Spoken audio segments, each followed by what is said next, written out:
So with a suitable gate to source voltage, I can expect a capacitive behavior from a MOS transistor. And remember, you have to use a long channel MOS and it has to work in the linear region, or it is called as the triode region.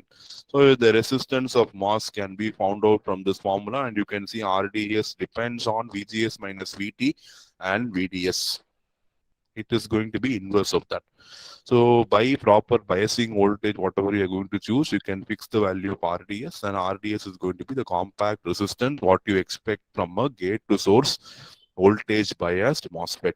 So these characteristics limit you cannot use these MOSFETs for critical circuits because MOSFET fabrication is already becoming very difficult. So if something goes wrong inside the MOSFET, then the application will not work. So for non-critical your circuits which don't have a very uh, crucial application, I can go for MOSFET based resistors, or otherwise I will not use these resistors in highly critical applications. One exception is the gate or using MOSFET as a resistor is whatever the variations you are having in the device, they are automatically compensated because you have a feedback loop to the gate. So you have a control with the gate, source, and drain, right?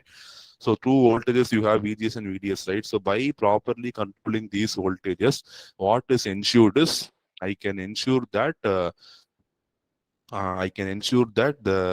errors are going to be completely nullified here. So a few companies specialize in analog circuits have modified their structure to make resistance of nichrome and cychrome. So nichrome is nickel chromium and cychrome is silicon chromium. So they will possess a very low temperature coefficient with less than 1000 ppm per degree Celsius, and they are based on thin films. So which you can easily trim them and you can get very good accuracies in that case.